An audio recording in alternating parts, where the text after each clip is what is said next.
ಶ್ರೀ ವಿಷ್ಣು ಅವರು ಪ್ರಪಂಚದಲ್ಲಿ ಇಕ್ಕಿರೋ first call ಹೆಜ್ಜೆ ಭೂಮಿ ಮೇಲೆ ಬದ್ರಿನಾಥ್ ಆಲಯ.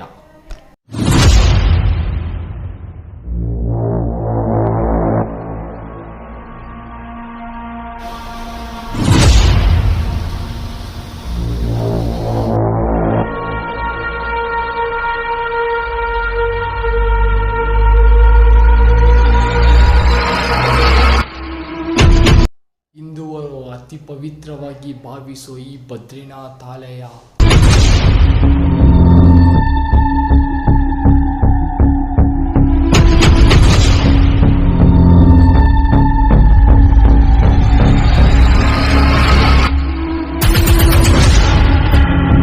ನಮ್ಮ ಭಾರತದಲ್ಲೇ ಅತಿ ಎತ್ತರವಾದ 10,000 ಅಡಿ ಇರುವ ಅಲಕನಂದ ನದಿ ಪಕ್ಕದಲ್ಲಿರುವ ಈ ಆಲಯ.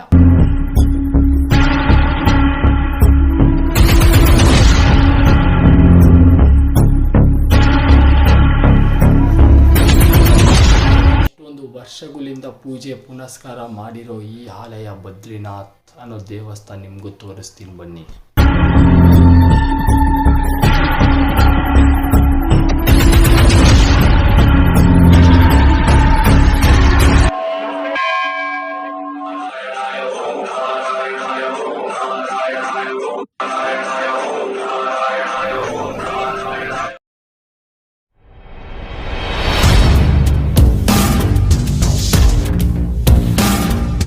ಬಂದ್ಬಿಟ್ಟು ಒಂದ್ಕಿತಾದ್ರೂ ಮಾಡಬೇಕು, ಈ ಜ್ಯೋತಿರ್ಲಿಂಗ ನೋಡ್ಬೇಕಂತ ಹೇಳ್ಬಿಟ್ಟು ಎಲ್ಲರಿಗೂ ಕನಸಿದ್ದೇ ಇರುತ್ತಲ್ಲ. ಈ ಚಾರ್ಧಾಮಲ್ಲಿ ಈ ಚಾರ್ಧಾಮ್ ಅಂದರೆ ಏನಂತ ಹೇಳ್ಬಿಟ್ಟು ನಾನು ನಿಮ್ಗೆ ಹೇಳ್ತೀನಿ. ಅದು ಪ್ರೆಸೆಂಟ್ ನಾನಿವಾಗ ಎಲ್ಲಿದೆ ಅಂದರೆ ಬದ್ರಿನಾಥಲ್ಲಿ ಇರೋದು.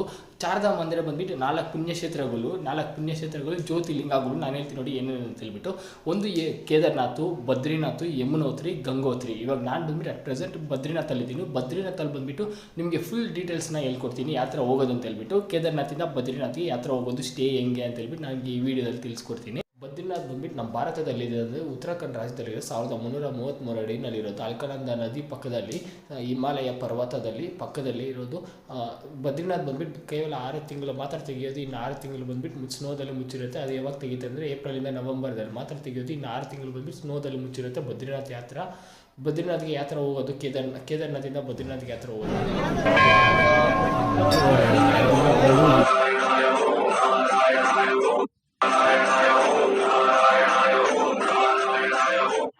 ನಮಸ್ಕಾರ. ಇವತ್ತಿನ ವಿಡಿಯೋ ಬಂದ್ಬಿಟ್ಟು ನಾವು ಕೇದಾರ್ನಾಥಿಂದ ಬದ್ರಿನಾಥ್ಗೆ ಯಾವ ಥರ ಹೋಗೋದು, ಎಷ್ಟೊತ್ತಿಗಿದೆ ಬಸ್ಸು, ಯಾವಾಗ ಎತ್ತುತ್ತಾರೆ, ಎಲ್ಲಿ ಹೋಗ್ತೀರಿ, ಎಷ್ಟೊತ್ತಿಗೆ ಹೋಗಿ ರೀಚ್ ಆಗ್ತೀವಿ ಅಂತ ಹೇಳಿ ಈ ವಿಡಿಯೋದಲ್ಲಿ ಫುಲ್ ನಿಮಗೆ ಹೇಳ್ತೀನಿ ಡೀಟೇಲ್ಸು. ಅದಕ್ಕಿಂತ ಮುಂಚೆ ನನ್ನ ಚಾನಲ್ನ ಸಬ್ಸ್ಕ್ರೈಬ್ ಮಾಡ್ಕೊಳ್ಳಿ, ಪಕ್ಕದಲ್ಲಿರೋ ಬೆಲ್ ಐಕನ್ ಕ್ಲಿಕ್ ಮಾಡ್ಕೊಳ್ಳಿ. ಕಿಶೋರ್ ಚಾನಲ್ನ ಈ ಥರ ವೀಡಿಯೋಸ್ಗೋಸ್ಕರ.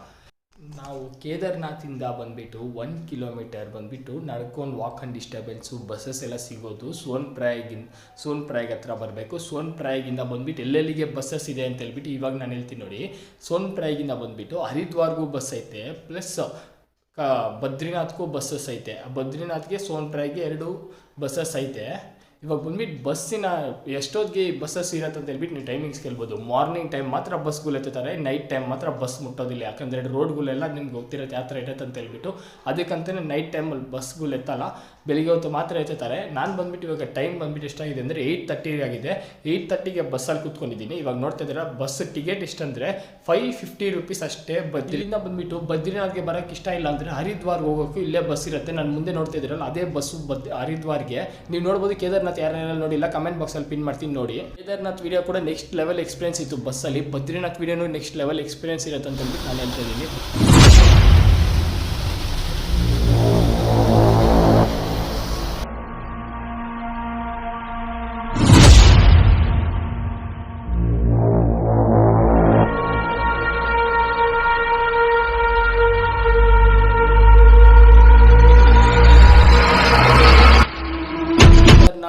ಬದ್ರಿನಾಥ್ಗೆ ಬರೋದಕ್ಕೆ ನೆಕ್ಸ್ಟ್ ಲೆವೆಲ್ ಎಕ್ಸ್ಪೀರಿಯನ್ಸ್ ಅಂತಲೇ ಹೇಳ್ಬೋದು. ನೈಟ್ ಬರೋ ಅಷ್ಟೊತ್ತು 10:30 ಆಗೋಯ್ತು. ಅದು 10:30ದಲ್ಲಿ ಬಂದುಬಿಟ್ಟು ಬಸ್ನ ಓಡಿಸಿದ. ಅದಕ್ಕೆ ಅಷ್ಟೊಂದು ಲೇಟ್ ಆಗತ್ತಂತಾನೆ. ನೈಟ್ ಟೈಮಲ್ಲಿ ಬಸ್ ಎತ್ತಲ್ಲ ಅವ್ರು ಬಂದುಬಿಟ್ಟು, ಅಷ್ಟೊಂದು ರಿಸ್ಕ್ ಅಂತ ಹೇಳ್ಬಿಟ್ಟು ಕಾಡಲ್ಲಿ ಬಂದುಬಿಟ್ಟು. ಅದಕ್ಕೆ ಏನು ಮಾಡ್ತಾರೆ ಅಂದರೆ ಬೆಳಗ್ಗೆ ಹೊತ್ತು ಮಾತ್ರ ಬಸ್ಸು ಓಡಿಸ್ತಾರೆ. ಆಫ್ಲೈನ್ ಟಿಕೆಟ್ ಎಷ್ಟಂದರೆ 550 ರೂಪೀಸ್ ಆಗುತ್ತೆ. ಆನ್ಲೈನ್ ಅದೇ 1050 ರೂಪೀಸ್ ಆಗುತ್ತೆ ಆನ್ಲೈನಲ್ಲಿ. ಅದಕ್ಕೆ ಆಫ್ಲೈನಲ್ಲಿ ತೊಗೊಂಡು ಬಂದುಬಿಟ್ಟು ಕಮ್ಮಿ ಆಗುತ್ತೆ ಅಂತ ಹೇಳ್ಬಿಟ್ಟು ಆಫ್ಲೈನಲ್ಲಿ ತೊಗೊಂಡಿರೋದು. ಇವಾಗ ಬಂದುಬಿಟ್ಟು ಬದ್ರಿನಾಥ್ಗೂ ಅಷ್ಟೇ ಹರಿದ್ವಾರ್ಗೂ ಅಷ್ಟೇ ಬಸ್ ಚಾರ್ಜಸ್ಸು ಬದ್ರಿನಾಥಲ್ಲಿ ಬಂದ್ಬಿಟ್ಟು ಎಲ್ಲಿ ಸ್ಟೇ ಮಾಡಬೇಕಂತಲೂ ಹೇಳ್ತೀನಿ. ಬದ್ರಿನಾಥಲ್ಲಿ ಬಂದು ಸ್ಟೇ ಮಾಡೋದಕ್ಕೆ ಬಂದ್ಬಿಟ್ಟು ಸ್ವಲ್ಪ ಕಾಸ್ಟ್ಲಿ ಆಗುತ್ತೆ, 500 - 600 ರುಪೀಸ್ ಆಗುತ್ತೆ ಆನ್ಲೈನ್ ಆದರೆ. ಆಫ್ಲೈನ್ ಆದರೆ 350 ರುಪೀಸ್ ಏನೋ ಚಾರ್ಜ್ ಆಗುತ್ತೆ ಅನ್ಸ್ಕೊತೀನಿ. ಅದು ಏನಂದರೆ ನನಗೆ ಹರಿದ್ವಾರಿಂದ ಬಂದುಬಿಟ್ಟು ತುಂಬ 2-3 ಬಸ್ ಬಂತು, ಅದಕ್ಕಿಂತಲೇ ನನಗೆ ಸ್ಟೇದಲ್ಲಿ ಬಂದುಬಿಟ್ಟು ರೂಮ್ಗಳು ತುಂಬ ಕಷ್ಟ ಆಯಿತು ಸಿಕ್ಕೋದಕ್ಕೆ. ಅದಕ್ಕೆ ನಿಮ್ಮ ಇಷ್ಟ ಬಂದುಬಿಟ್ಟು ನೀವು ಮುಂಚೆನೇ ಬುಕ್ ಮಾಡ್ಕೊಂಡಿದ್ರೆ ಬದ್ರಿನಾಥಲ್ಲಿ ಬುಕ್ ಮಾಡ್ಕೊಂಡು ಬನ್ನಿ. ನಾನು ಬಂದುಬಿಟ್ಟು ಆಫ್ಲೈನ್ ಟಿಕೆಟ್ಸೇ ಬುಕ್ ಮಾಡ್ಕೊಂಡು 350 ರುಪೀಸ್ ಏನಾಯ್ತು ನನಗೆ.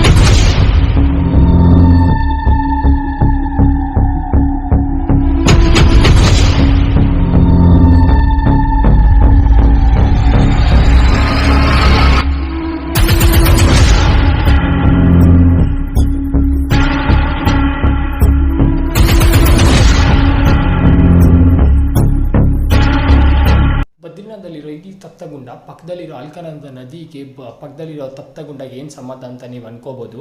ಇಲ್ಲಿ ಬಂದ್ಬಿಟ್ಟು ತಪ್ತಗುಂಡದಲ್ಲಿ ಬಂದ್ಬಿಟ್ಟು ಅಷ್ಟೊಂದು ಬಿಸಿ ನೀರು ಅಂದರೆ ಅಷ್ಟೊಂದು ಬಿಸಿ ನೀರು, ಪಕ್ಕದಲ್ಲಿ ನದಿ ಬೇರೆ ಇದೆ.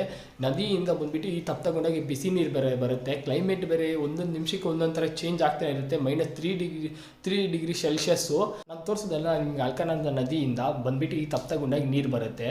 ಎಷ್ಟೊಂದು ಜನ ಸೈಂಟಿಸ್ಟ್ಗಳೆಲ್ಲ ಕಂಡುಹಿಡಿದ್ರು ಎಲ್ಲಿಂದ ಬರುತ್ತೆ ಈ ತಪ್ತಗುಂಡದಲ್ಲಿ ನೀರು, ಬಿಸಿ ನೀರು, ಅಷ್ಟೊಂದು ಬಿಸಿ ನೀರು, ಇಷ್ಟೊಂದು ಚಳಿ ಇದ್ರೆ ಅಷ್ಟೊಂದು ಬಿಸಿ ನೀರು ಎಲ್ಲಿಂದ ಬರುತ್ತೆ ಅಂತ. ಅಲ್ಲಿರೋ ನೀರೆಲ್ಲ ಗಡ್ಡೆ ಕಟ್ಕೊಂಡು ಗಡ್ಡೆಯಿಂದ ಬಂದ್ಬಿಟ್ಟು ಇಲ್ಲಿ ಬಿಸಿ ನೀರಾಗಿ ಬರುತ್ತೆ ಅಂತ ಹೇಳ್ಬಿಟ್ಟು ಸ್ವಲ್ಪ ಜನ ಎಲ್ಲ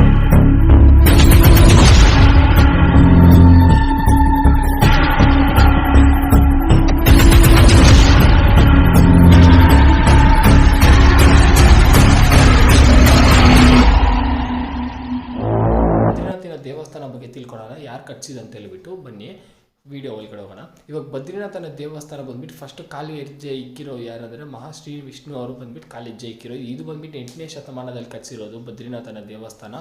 ಇದು ಆದಿಚಾರ್ಯ ಅವರು ಬಂದ್ಬಿಟ್ಟು ನಿರ್ಮಾಣ ಮಾಡಿಸಿರೋದು ದೇವಸ್ಥಾನನ. ನಮ್ಮ ಹಿಂದೂ ಪುರಾಣ ಪ್ರಕಾರ ಬಂದು ವಿಷ್ಣು ಅವರು ಬಂದ್ಬಿಟ್ಟು ಸುಮಾರು ವರ್ಷಗಳಿಂದ ಜ್ಞಾನ ಮಾಡ್ತಾ ಇರ್ತಾರೆ. ಆ ಜ್ಞಾನಕ್ಕೆ ಬಂದ್ಬಿಟ್ಟು ಏನು ಮಾಡ್ತಾರೆ ಅಂದರೆ ಶ್ರೀರಾಮತೆ ಬಂದ್ಬಿಟ್ಟು ಏನು ಮಾಡ್ತಾರೆ ಅಂದರೆ ಏನು ಮಳೆ ಗಿಲೆ ಬಿಸಿಲು ಏನು ತಾಕಬಾರ್ದು ಅಂತ ಹೇಳ್ಬಿಟ್ಟು ಆ ಪೂರಿನ ತಯಾರು ಮಾಡ್ತಾರೆ. ಆ ಬ್ಯಾಮಿಟೈನ ಬಂದ್ಬಿಟ್ಟು ಸಂಸ್ಕೃತಲ್ಲಿ ಏನು ಕರೀತಾರೆ ಬದ್ರಿನಾಥ್ ಅಂತ ಕರೀತಾರೆ, ಬದ್ರಿನಾಥ್ನ ಅಂತ ಕರೀತಾರೆ. ಇನ್ನೊಂದರಲ್ಲಿ ಬಂದ್ಬಿಟ್ಟು ಏನಂತ ಕರೀತಾರೆ ಬದ್ರಿನಾರಾಯಣ ಅಂತ ಕರೀತಾರೆ. ಇದು ಬಂದ್ಬಿಟ್ಟು ಬಡ ಚಾರ್ಧಾಮಲ್ಲಿ ಬಂದ್ಬಿಟ್ಟು ನಂಬರ್ 1 ಸ್ಥಾನದಲ್ಲಿ ಐತೆ. ಛೋಟಾ ಸ್ಥಾನದಲ್ಲಿ ಬಂದ್ಬಿಟ್ಟು 4ನೇ ಸ್ಥಾನದಲ್ಲಿ ಐತೆ. ಶ್ರೀ ವಿಷ್ಣು ಅವ್ರು ಬಂದ್ಬಿಟ್ಟು ಶ್ರೀ ವಿಷ್ಣು ಅವ್ರಿಗೆ ಬಂದ್ಬಿಟ್ಟು 128 ಆಲಯ ಇದೆ. ಆ 128 ಆಲಯದಲ್ಲಿ ಬಂದ್ಬಿಟ್ಟು ಇದೊಂದು ಆಲಯ ಅಂತ ಹೇಳ್ಬಿಟ್ಟು ಇಷ್ಟ ಅಂತ ಹೇಳ್ಬಿಟ್ಟು ಶ್ರೀ ವಿಷ್ಣು ಅವ್ರಿಗೆ ಹೇಳ್ತಾರೆ. ಶ್ರೀ ವಿಷ್ಣು ಅವ್ರು ಬಂದ್ಬಿಟ್ಟು ಕಾಲೇಜ್ ಇಕ್ಕಿರೋ ಈ ಬದ್ರಿನಾಥ್ ಯಾತ್ರೆ ಅಂತಾನೂ ಹೇಳ್ತಾರೆ.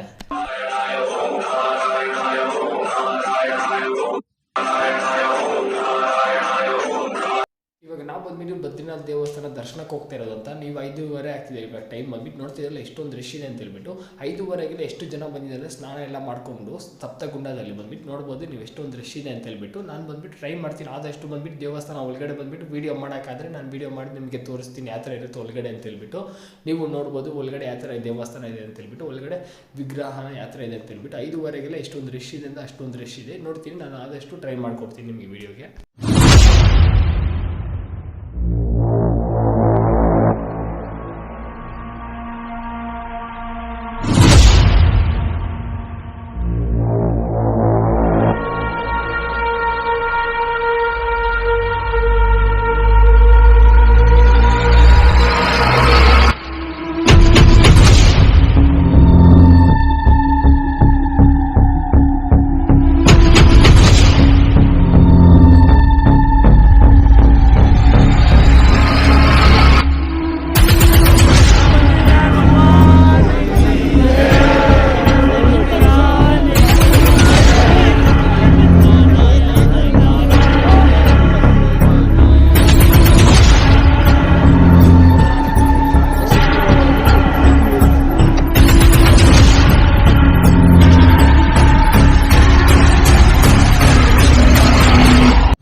ರಶ್ ಆಗಿದೆ ಅಂತ ಹೇಳ್ಬಿಟ್ಟು 5:30ಇಂದನೇ ಕ್ಯೂ ಐತೆ. ಅವಾಗ ಅನ್ಕೋಬೋದು ಎಷ್ಟು ಜನ ಬಂದಿದೆ ಅಂತ ಹೇಳಿ. ಸುಮಾರು ಚಳಿ ಹೊಡಿತಿದೆ, ಜಾಸ್ತಿ ಚಳಿ ಅಂದರೆ ಚಳಿ ಹೊಡಿತಿದೆ. ನಾನಂತೂ ಸ್ವೆಟ್ರ್ ಹಾಕ್ಕೊಂಡೇ ಬಂದಿಲ್ಲ, ರೂಮಲ್ಲೇ ಸ್ವೆಟ್ರ್ ಇಟ್ಬಿಟ್ಟಿದ್ದೀನಿ. ನಾನು ಅದಕ್ಕಂತೂ ಬರೋರು ಇದ್ದರೆ ತುಂಬ ಚಳಿ ಅಂದರೆ ಚಳಿ ಆಗ್ತಾಯಿದೆ. ನೋಡ್ಬೋದು ಎಷ್ಟು ಜನ ಇದರಿಂದ ಅಷ್ಟೊಂದು ಜನ ಸಂಖ್ಯೆ ಇದೆ.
ದೇವಸ್ಥಾನದಲ್ಲಿ ತುಂಬ ಕಷ್ಟ ಬಿದ್ದು ಬದ್ರಿನಾಥ್ ದೇವಸ್ಥಾನದಲ್ಲಿ ವೀಡಿಯೋ ಮಾಡಿದ್ದೀನಿ. ನೋಡಿ ಯಾತ್ರೆ ಇದೆ ಅಂತ ಹೇಳ್ಬಿಟ್ಟು, ನೀವು ನೋಡಿ ಯಾತ್ರೆ ಇದೆ ಅಂತ ಹೇಳ್ಬಿಟ್ಟು ಇಲ್ಲಿ ಅವ್ರು ಬೈದ್ಬಿಟ್ರು, ಯಾಕೆ ವೀಡಿಯೋ ಮಾಡ್ತಿದ್ದಾರೆ, ವೀಡಿಯೋ ಮಾಡಬಾರ್ದು ದೇವಸ್ಥಾನದಲ್ಲಿ ದೇವರನ್ನ ಅಂತ ಹೇಳ್ಬಿಟ್ಟು ಅವ್ರು ಅಂದರು.